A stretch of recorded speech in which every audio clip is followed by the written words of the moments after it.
Assalamualaikum warahmatullahi wabarakatuh. Saya lanjutkan kembali membahas tentang limit fungsi trigonometri bagian yang kedua.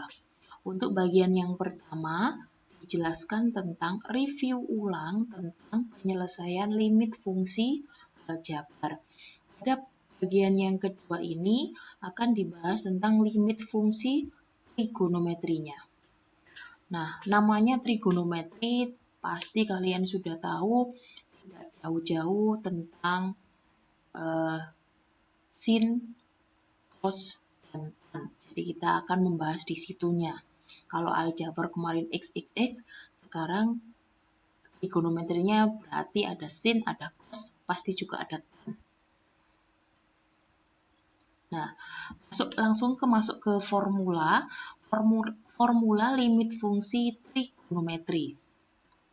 Jadi ini konsep awal.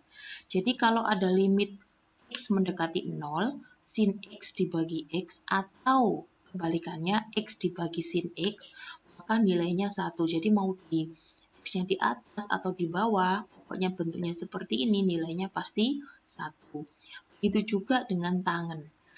Limit x mendekati 0, tangen x dibagi x atau x dibagi tangen x, nilainya juga 1. Untuk cos tidak ada. Kenapa kok tidak ada? Jadi nanti kalau ketemu cos, maka cos itu harus dikonversi atau diganti dalam sin atau cos. Atau tangen. Ya, saya ulangi. Jadi nanti kalau ada ketemu cos, harus diganti ke sin atau ke tangen. Dua formula ini dijabarkan kembali menjadi konsep seperti ini. Jadi kalau ketemu sin AX dibagi dengan BX atau AX dibagi dengan BX sama dengan AB, kalian hanya melihat bagian koefisiennya saja. Jadi ini kan AB, jadi A per B. Begitu juga dengan tangen. Kalau ini dijabarkan menjadi kalau ketemu tangen AX dibagi dengan BX atau AX dibagi tangen BX, maka tinggal sama seperti sin. Hanya dilihat bagian atasnya saja atau koefisiennya. A dibagi B. A dibagi B. Jadinya seperti ini. Ini konsep dari limit fungsi trigonometri. Setelah ini, karena memang rumusnya atau formulanya itu cuma 2 ini saja, maka step selanjutnya saya akan masuk ke contoh soal. Misalkan diketahui limit x mendekati 0, sin 5x dibagi x. Kalian kan sudah tahu ya, tinggal dilihat angkanya saja. Kalau sin sama kalau tangen. Kalau cos bagaimana? Beda lagi nanti caranya, karena limit trigonometri tidak ada cos. Jadi kalau ketemu cos harus diganti jadi sin atau jadi tangen. Oke, jadi kalau untuk nomor 1, tinggal jawabannya adalah 5 dibagi 3. Jadi tinggal dilihat angkanya saja. Contoh yang kedua. Contoh kedua juga hampir mirip. Ini juga sudah ada pasangannya, sin sama tangen. Jadi otomatis masing-masing juga boleh.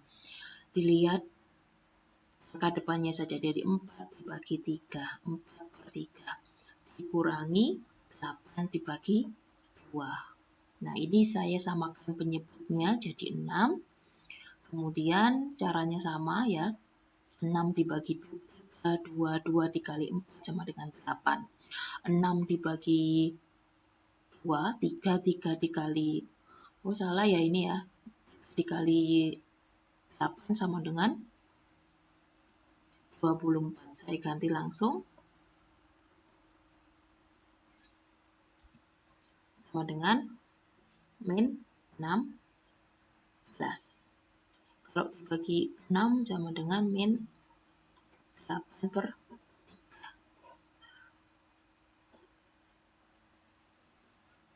Nah ini ya, contoh yang ketiga. Limit x mendekati 0, sin kuadrat 6x dibagi 3x dikali sin 4x.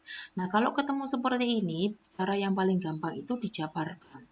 Dijabarkan maksudnya apa? Sin kuadrat itu kan sin kuadrat 6x itu kan sama dengan sin 6x dikali sin 6x kan. Jadi ini kalian pasangkan sendiri-sendiri. Nah, jadi sin 6x sama 3x kalian pasangkan. Jadinya adalah 6 dibagi 3. Kemudian sin 6x boleh dipasangkan dengan tangan 4x. Nah, jadinya tinggal 6 dibagi 4. Sehingga hasilnya adalah 6 per 3 dikali 6 per 4. Setelah itu dikalikan seperti biasa sama dengan 3. Contoh yang keempat. 6 tangen pangkat 3 2x dibagi sin 3x dikali sin kuadrat 3x.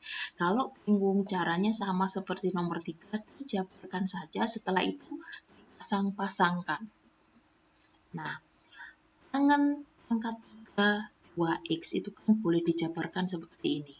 Ya kan? Jadi 6 tangen 2x dikali tangen 2x. Yang bawah juga sama karena di sini ada kuadrat. Sin 4x, sin 3x, sin 3x. Jadi ini kuadratnya ya. Setelah itu dipasangkan masing-masing. 6-nya tetap, jadi ini dipasangkan. Tangen 2x sama sin 4x, tangen 2x sama sin 3x, tangen 2x sama sin 3x juga. Setelah itu tinggal dipasang-pasangkan angkanya. 6 dikali 2 per 4 dikali 2 per 3 dikali 2 per 3 juga sama dengan 4 per 3. Itu contoh soal yang keempat. Yang berikutnya contoh soal yang kelima. Nah, contoh soal yang kelima ini ada cosnya. 1 min cos 6x. Tadi dibilang bahwa kalau ketemu cos harus diganti ke sin atau tangen. Tapi biasanya kalau cos itu diganti arahnya ke sin. Biasanya ya, paling sering. Sebelum masuk ke sini, penyelesaiannya bagaimana? Ini harus ada yang ingat dulu. Ingat bahwa ini konsep di kelas 11. Jadi kalau ada cos 2x sama dengan 1 min 2 sin kuadrat x. Ini rumus kelas 11 insya Allah. Nah, ini rumusnya. Jadi ini bisa dijabarkan bahwa kalau ketemu cos AX, maka bisa diganti menjadi 1 min 2 sin kuadrat A dibagi 2. Jadi nanti A-nya itu dibagi 2x. Kalau ini kan 2x jadi x, berarti kan dibagi 2. Saya beri contoh, misalkan cos 18x. Maka dia jadi 1 min 2 sin kuadrat 9x. Jadi 18-nya ini dibagi 2 jadi 9. Sekarang balik lagi ke soal. Nah, yang diganti siapa? Yang diganti adalah cosnya kan, cos 6x. Jadi ini harus diganti dengan menggunakan rumus yang ada di samping ini. Karena di sini cos 6x, maka dia diganti jadi 1 min 2 sin kuadrat jadi 3x. Separuhnya. Ya, jadi ini setelah itu, biar gampang, kurungnya ini harus dikalikan ke dalam minnya. Minnya dikali ke dalam min 1, min dikali 1, min dikali min 2x. Jadinya adalah 1 dikurangi 1, min 1 kali ini jadi plus 2 sin kuadrat 3x. Setelah itu yang atas disederhanakan, karena ini kan bisa 1 dikurangi 1 kan 0. Jadinya seperti ini. Setelah itu pakai cara seperti biasanya, karena ini sudah jadi sin sama sin. Nah, buahnya tetap. Kemudian ini kan tinggal dikali, dilihat angkanya saja kan, 3 per 4. Karena di sini ada kuadratnya, maka juga di sini ikutan ada kuadratnya. Ya, setelah itu dijabarkan menjadi 9 per 8. Contoh yang keenam. Ini juga sama, ada cosnya di sini, jadi dia harus dikonversi dulu menggunakan rumus yang ada di samping. Nah, cos 4x diganti jadi 1 min 2 sin kuadrat 2x. Ini 4x jadi 2x. Setelah itu 3-nya ini saya kalikan ke dalam kurung. Nah, 3 kali 1. Dan 3 kali min 2 sin kuadrat.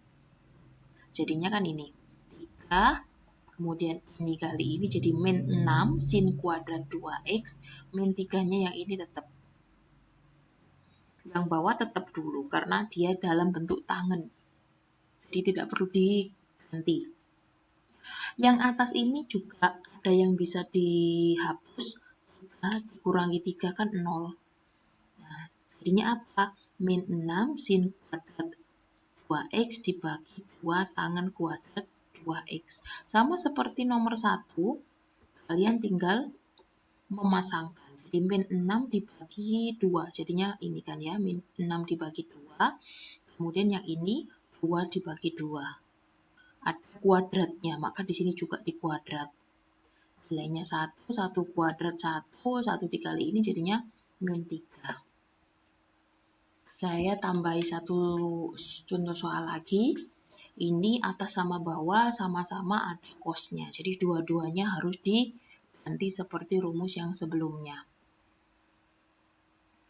Nah, cos 8x maka diganti jadi 1 min 2 sin kuadrat 4x separuhnya. Ya, separuhnya. Kemudian yang ini juga sama. Cos x diganti jadi 1 min 2 sin kuadrat. Ini kan 1 ya di sini ya. 1 separuhnya kan jadi setengah. Jadi di sini nulisnya adalah setengah x. Setelah itu kurungnya dibuka. Kurungnya dibuka. Ini sama ya kayaknya ini ya.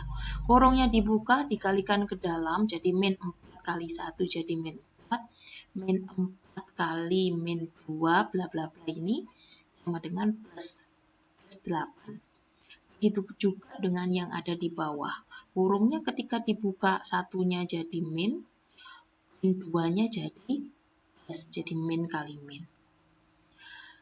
Disederhanakan dulu karena ini bisa dikurangi. Nah, 4 dikurangi 4 habis, tinggal 8 sin kuadrat 4x. Yang bawah 1 dikurangi 1 juga habis, tinggal 2 sin kuadrat setengah x. Setelah itu sama seperti cara yang sebelumnya, ya. 8 dibagi 2 dapat dari sini 8 dibagi 2. Kemudian ini 4 dibagi setengah karena tinggal diambil angkanya saja. 4 dibagi setengah. Jangan lupa karena di sini ada kuadrat, maka di sini juga ikutan ada kuadrat. 4 dibagi setengah itu 8. Bisa 8 karena setengah itu karena pembagian pecahan sama dengan kalian dibalik, jadi 8. 8 dikuadrat sama dengan 64. 64 dikali 4, ini 4, sama dengan 256. Nah, seperti itu saja pembahasan kita tentang limit fungsi trigonometri. Terima kasih. Assalamualaikum warahmatullahi wabarakatuh.